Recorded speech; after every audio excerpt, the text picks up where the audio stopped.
लेकिन जिस तरह के यहाँ पे कार्यक्रम में जिस तरह का ये पार्क बना हुआ है, ये एक अपने क्षेत्र पंचायत के लिए और अपने विकासखंड के लिए ये एक नया मिसाल है। इस पर क्या कहना चाहेंगे आप? देखिए, जब हम प्रधान हुए थे तो हमारी सोच थी कि ग्राम प्रधान नाले खड़ंजा चक्रोट तो सभी कराते हैं, मैं कुछ लीग से हट के काम कराऊं, जिससे एक संदेश जाए कि नहीं, सत्यता ये है कि इस देश में 3 पंचायतें होती हैं। सबसे बड़ी पंचायत जो होती है उसके चुने हुए प्रतिनिधि लोकसभा में बैठते हैं, जो देश की राजनीति दिशा तय करते हैं। दूसरी पंचायत राज्य स्तर पर होती है, जिसमें विधानसभा में लोग बैठते हैं और वहाँ पर प्रदेश स्तर की विकास योजनाओं को लागू करते हैं। और तीसरी सबसे छोटी इकाई ग्राम पंचायत है, जिसके सदस्य होते हैं, उसका मंत्रिमंडल होता है। और मैं सबसे छोटी इकाई का मैं प्रधान हूँ, मैं गाँव का अध्यक्ष हूँ। मेरी एक सोच थी, मेरी एक योजना थी, जिसको मैं देखते हुए इसका निर्माण कराया। देखा जाए कि अटल मनरेगा पार्क का उद्घाटन हुआ है, जिसमें माननीय रविशंकर सिंह पप्पू आए हैं। इस पे क्या कहें, पार्क के लिए कुछ स्पेशल? ऐसा है कि एमएलसी साहब आए हैं, एमएलसी साहब आ नहीं रहे थे जी। हमारे बहुत आग्रह पर उन्होंने आया है। मैं इसलिए एमएलसी साहब से इसका उद्घाटन में कराया कि मेरा छोटा से छोटा काम और बड़ा से बड़ा काम अगर होता है तो वो हमारा सारे काम को वही जो है कर देते हैं, हमें किसी दूसरे के दर पे नहीं जाना पड़ता है।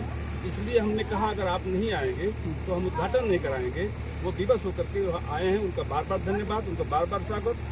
क्योंकि वो हमारे गाँव ही के हैं, उस गाँव में आना नहीं चाहते थे, मगर गाँव में ही सम्मान गाँव के ही नेता का, इससे बढ़िया क्या हो सकता है। अच्छा, देखा जाए कि आपके मुख्य अतिथि के द्वारा इस आपके सराहनीय काम को नंबर 1 पे लिख करके गया, उस मुख्य अतिथि को आप क्या कहना चाहेंगे और अपने इस क्षेत्र के प्रधानों को क्या मिसाल देना चाहेंगे?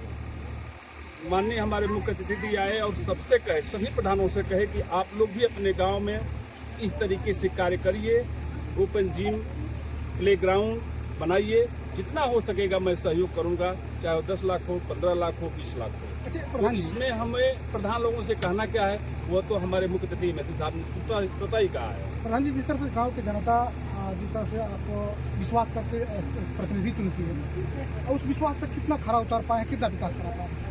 हमारी तो पूरी कोशिश होती है कि मैं खरा उतर पाऊँ। और हम जब से प्रधान हुआ हूँ, मुझे नहीं लगता है कि मैं अपने बेटी के यहाँ भी कभी गया हूँ। इसके पहले मैं 2-4 महीने में अपने बेटी के घर भी चला जाया करता था। आज 4 साल के अंदर मैं अपने बेटी के यहाँ जा भी नहीं पाया। नित्य नई सिर्फ गांव के विकास के बारे में सोचता हूँ। मेरा लक्ष्य है ग्राम सभा का विकास, इसके अलावा कुछ नहीं। आज के कार्यक्रम को लेकर के क्या मैसेज देंगे? आज का कार्यक्रम उद्घाटन कार्यक्रम था और मैसेज यही दूंगा कि मेरे ग्राम सभा के लोग, आप लोग इकट्ठा हुए, सबका सम्मान किए, सब लोग साथ में रहे और आप लोग मेरा साथ दीजिए। मैं गांव के विकास को बुलंदियों पर लेके जाने का प्रयास करूंगा। अच्छा, इस पार्क का गेट कब से कब तक खुला रहेगा? पार्क का गेट एक मिनी गेट है, वह मिनी गेट खुला रहेगा। सुबह मॉर्निंग वॉक जो होता है 4 बजे से लेकर के और लगभग 9 बजे तक। शाम को जो है कि 5:30 बजे से लेकर के लगभग 11 बजे तक खुला रहेगा। विशेष परिस्थितियों में किसी का कोई आयोजन होता है तो बड़ा गेट खोला जाएगा, अन्यथा छोटा गेट से। मुख्य अतिथि ने अपने निधि से क्या इस गांव के लिए कुछ सम्मान करने का काम किया? हम अपने ग्राम सभा में एक और बनाया हूँ अंत्येष्टि स्थल, जिसकी लागत है 24,16,000 रुपया, जिसको एमएलसी साहब के ही प्रयास से वह पैसा आया हमारे ग्राम सभा में। जिले में मात्र 16 आया था, ब्लॉक में सिर्फ 1 था।